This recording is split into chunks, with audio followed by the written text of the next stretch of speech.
Hello everybody, it's Chris from Military Aviation History. Although for this video we're going to bracket off that history part and look squarely at the future. As you know, there are currently a couple of future aviation systems in development. Over in Europe we have FCAS, which is the Future Combat Air System between France, Germany and currently Spain.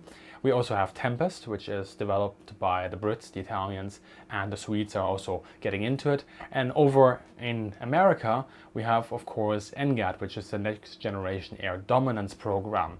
Now, some of those systems are mainly based around a single aircraft, and some of them are more systems of systems being essentially developed in conjunction to deliver one full package.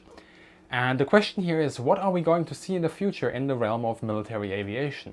Are we going to see increased autonomy? Are we going to see more drones, drone swarming? And what is that actually going to mean?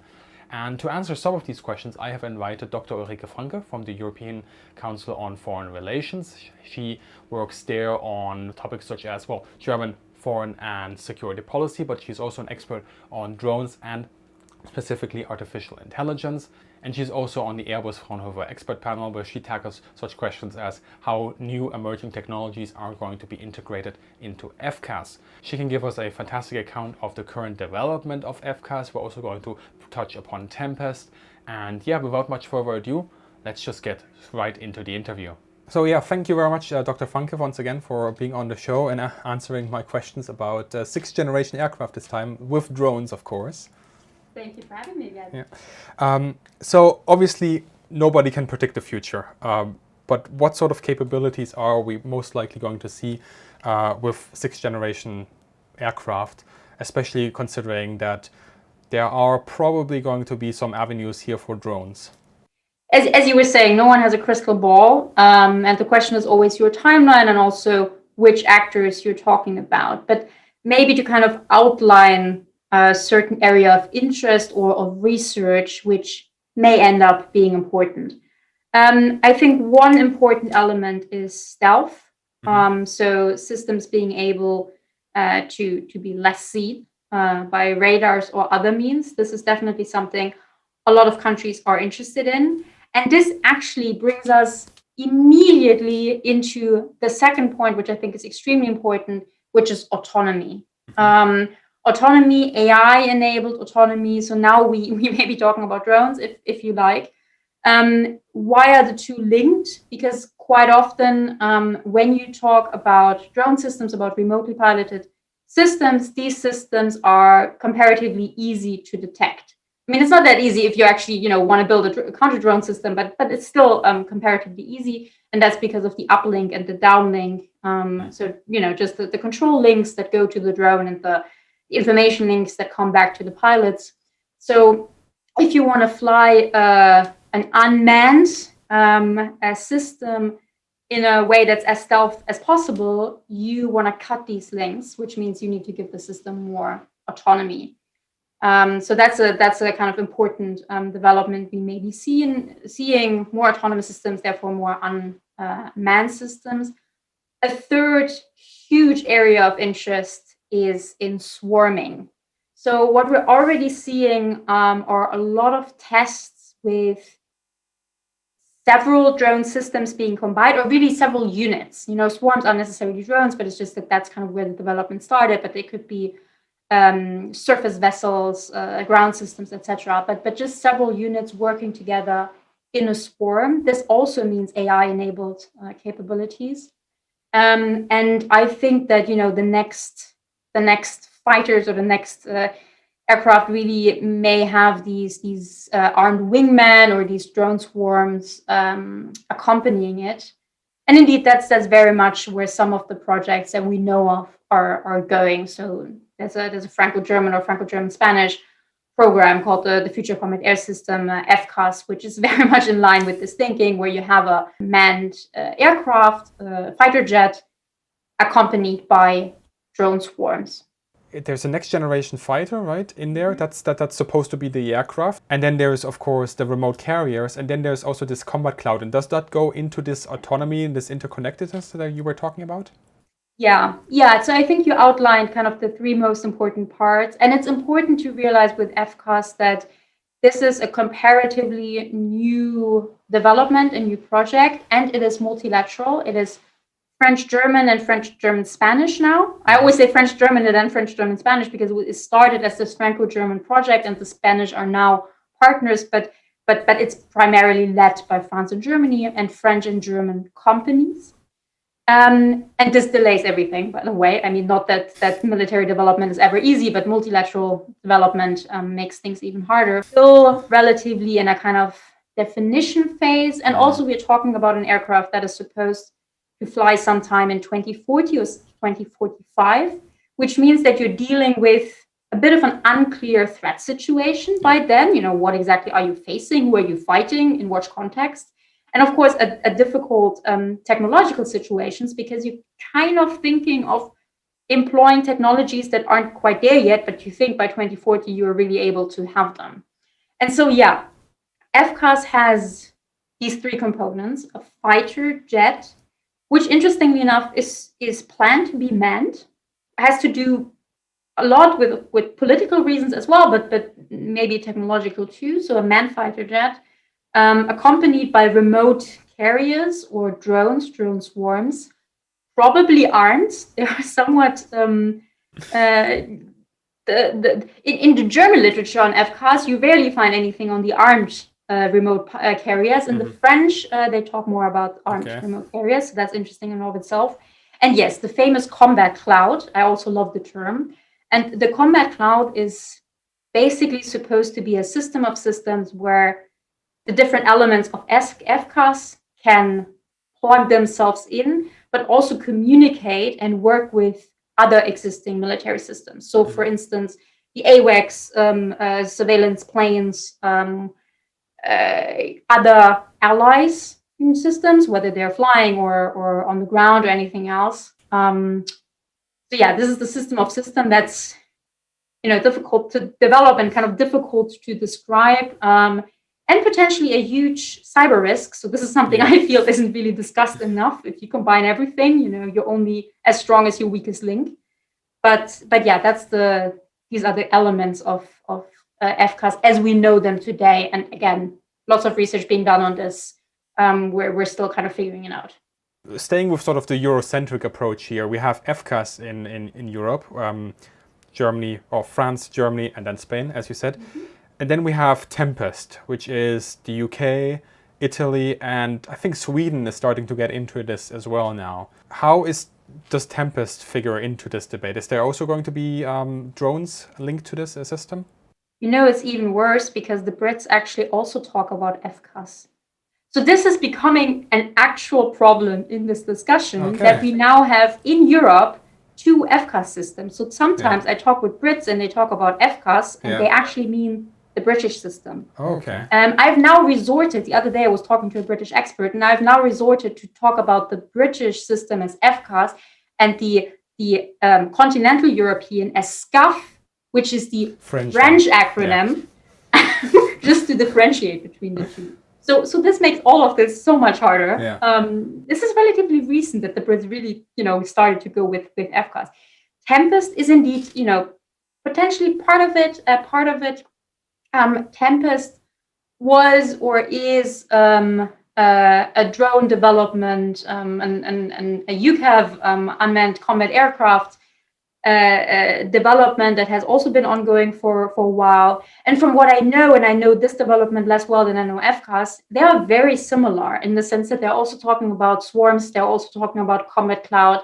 The idea is very similar, which indeed leads a lot of experts to say, maybe we shouldn't do these two in parallel, because honestly, you know, there's only so much money to go around in Europe. And importantly, there are only so many customers in Europe and the Western world and NATO, because that's the kind of system that you don't want to export to just anyone. And I mean, we generally don't export arms to anyone, but I think this in particular has kind of a restricted user base. So yeah, there are discussions on whether or not we can combine all of these systems into one, which may make sense from a development point of view.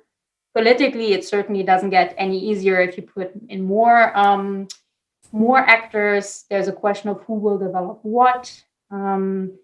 who has which capabilities, to what extent will they be shared, is there enough of the kind of cake to go to everyone? But technologically speaking, it may make sense because, of course, you could say, I don't know, the Italians are good in sensor, and the Brits are good in engines, and you could kind of have this division of labor, which is the ideal situation for these multilateral technological developments. Specifically going back to FCAS or SCAF, let's go with the French acronym here.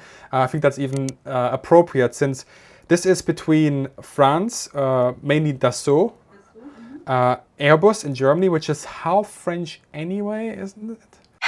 Yeah, although it's true, and that's what a lot of people complain about, but the Airbus part that's working on SCAF is quite German. So yeah, I think it's still reasonably 50-50. Maybe we should add, I know that you want to add the others as well, but just as a kind of point of information, it's also important.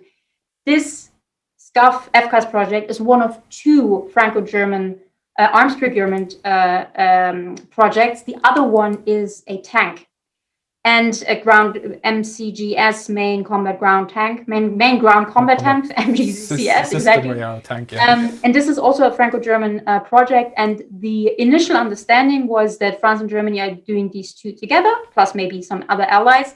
And France get the lead, and so also a bit more maybe of the cake from FCAS, and Germany gets the lead on the tank, which also kind of makes sense historically.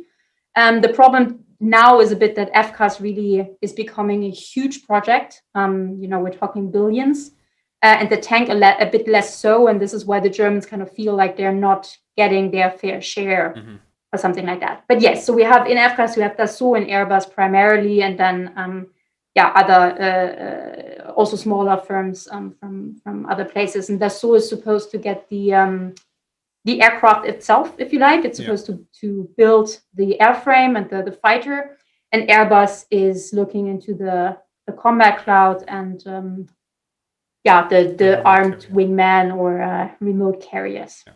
And how do you reconcile sort of the demands that France has for their aircraft to what the Germans need with their aircraft? Because if you're developing a system here between multiple countries, obviously it has to fit the defense requirement of each country. And I'm just thinking about the French now. I don't know exactly how they want to use SCAF, but carriers are perhaps an option, which is something the Germans don't want, or well, they don't have a carrier in the first place. How do you reconcile these sort of problems within the development?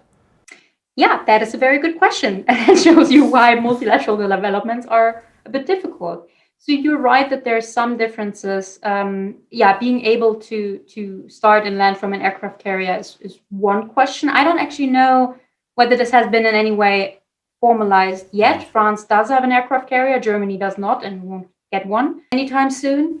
The other question is also the ability to carry nuclear weapons. First question is, should FCAS have this ability? And the answer from the French is definitely yes, and from the Germans is probably yes. The problem is just these aren't the same nuclear weapons, because the French have their own nuclear weapons. They're a nuclear power. They don't share their nuclear weapons. Germany isn't a nuclear power, but is part of NATO's nuclear sharing, which means that there are nuclear weapons stationed on German soil, which the German Luftwaffe may, theoretically, we're talking very theoretically, but theoretically, may be asked to put on a German aircraft and fly to a potential target.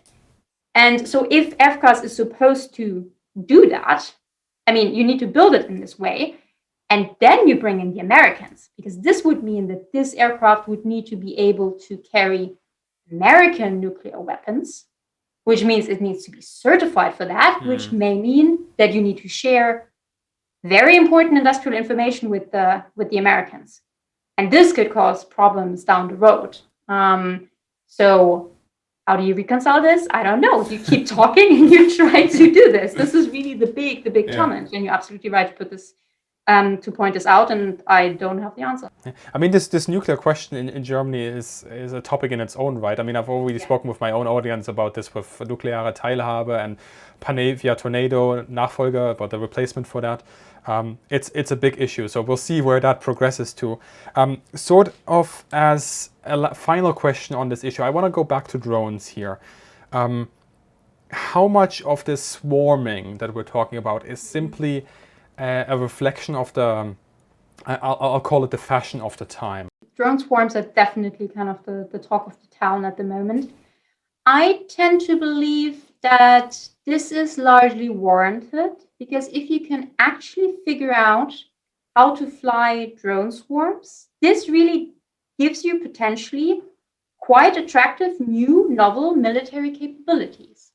However, and this is really important, we need to kind of define what we mean by drone swarm, because right now a lot of the news you see on drone swarms, they aren't really swarms. The experts are trying to establish this term. There are more massed drones, which means that there are a lot of drones that seem to be doing something together.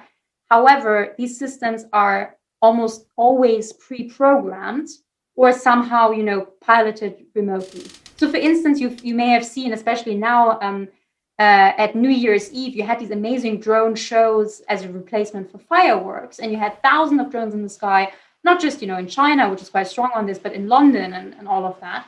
These aren't really drone swarms. These are mass drones. A lot of drones doing really exciting things, but they're pre-programmed and they don't interact with each other. A real drone swarm, the kind of military ideal where we want to go, would be to have a number of units, again, doesn't have to be drones, but have a number of units that operate together as one, but are in communication with each other, can react to each other, can replace each other if one or several get shot down, and can, as a bird swarm, can carry out one operation together. If you manage to do this, this is quite interesting, because imagine you can do waves of attack. You can have so-called flying minefields. You can do all kinds of militarily really exciting things. Whether you want to do them in the end for ethical or other reasons is another question. But you can definitely have really novel capabilities. But it's not that easy, because this is the thing. Like, we've seen really quite exciting developments when it comes to mass drones. Like, this looks really cool. Tests on drone swarms that are being carried out, for instance, by the U.S. military, but also by the British military, have shown to be much harder. This is much more difficult. This requires AI capabilities. There's also a question of how vulnerable are these systems to attack, because if they need to communicate with each other, they need open communications. Can you jam them? Can you spoof them? All of that. So I think the attention is warranted. I can see why a lot of militaries are interested in this, but whether we actually figure this out to have militarily viable drone swarms, we'll have to see. And as a sort of final question, we had you on before where you laid out the German debate on drones and the potential weaponization of these systems. How is that going to factor into discussion with SCAF now? I mean, if these drones are part of a weaponized system, not in the way that they perhaps carry weapons in themselves, but are part or helping a system that is weaponized in the next generation fighter, does that create a new complication? Yes. I think SCAF, FCAS, will create a bit of a problem for the German political realm, if you like, or at least there are certain things they need to address, carrying the nuclear weapons we were talking about earlier. But indeed, the question of armed drones, again, I don't think it has been completely decided. I mean, nothing really has really been decided, but I think at this point, the remote carriers are thought to be armed, but we'll see whether they actually are. So if they are, we have an armed drone problem. But even if they are not, we still have an autonomy problem. Because, and here I would say rightly so, in Germany and in other places, by the way, this isn't a uniquely German debate, there is a big debate about how much autonomy weapon systems, whether they're armed or not, really should be getting. And again, there are good reasons to really be very careful with this. But SCAF, FCAS, that is currently planned, does certainly have some autonomous aspects and some AI-enabled aspects, and that's something that needs to be addressed. Here, I definitely need to mention that I'm, in fact, part of an expert group that has been put together by Airbus in cooperation with a German research institute, and they've brought together 20 or so people who work on these things in a working group called Technological Responsibility, because they specifically want to address these questions of autonomy and AI-enabled autonomy in the SCAF system and how to deal with it and what should be done, what can be done, what shouldn't be done. So just kind of as a disclaimer. I think the thing is this system is supposed to fly by 2040. So I think at this point, a lot of people think that, by 2040, our thinking may have developed further, the German debate may have developed further. I hope we're not still discussing armed drones by 2040. I mean, again, we will have taken a decision one way or the other. If armed drones are fine, then you can have them there. If they're not fine, then you need to find another solution. But yeah, there's still lots of open questions here that aren't resolved. And this may cause a problem for the next German governing coalition, which may see other players in government, because if, for example, we get the more pacifist-minded Greens in government, it will be part of their job, if you like, to give money to this SCAF development. Yeah. And so there will be a question of to what extent will they say this is so far in the future and this is so development, it's fine to work on this now and we can discuss specifics later, or will they say no, we need clear answers to all of the questions that we just mentioned beforehand? And if it's the latter, well, that's going to be a very interesting discussion. Well, I think you piqued the interest of many people again. Do you have any sort of recommendation on this specific topic for reading? Of course, this is a very even newer than the weaponized drone question. But is there any reading, even if it's a blog, if it's a podcast, anything you would say follow this one if you want to know more about these topics in general, but also perhaps something on SCAF or sixth generation fighters? I don't think it's necessarily books or articles yet, although I should say, so Paul Scharre in the US has been writing very knowledgeably on autonomous weapons and also a lot on swarms. So his writing is definitely very good, and he has a book out on that. I feel that Twitter is actually a great source. They're great people who are looking at also different countries' plans on new technologies. Be China. El Sakania is brilliant on kind of AI-enabled systems in China and autonomy in China. But yeah, it's definitely still ongoing. I don't think that there's anything brilliant on SCAF or FCAS simply because it's still developing. Dr. Franke, thank you very much for answering all the questions, and it was a pleasure to have you on again. Thank you for having me. So I hope that you enjoyed this video, and if you're interested in this sort of topic, FCAS, Tempest, even NGAD, although we didn't specifically mention it in this video, check out the description below. I've placed a couple of helpful links there with additional information. I also want to thank once again Dr. Ulrike Franke for answering my questions, and if you enjoy this sort of content, consider supporting the channel via Patreon or channel memberships. That allows me to create more videos such as this one. And also, if you want to make sure that you will be notified of future uploads, make sure you subscribe with that bell notification. Also like the videos, and of course let me know what you thought about this subject and what are your sort of takes on future technologies and how they're going to change the realm of military aviation. And as always, at this point, I just wish you a great day and see you in the sky.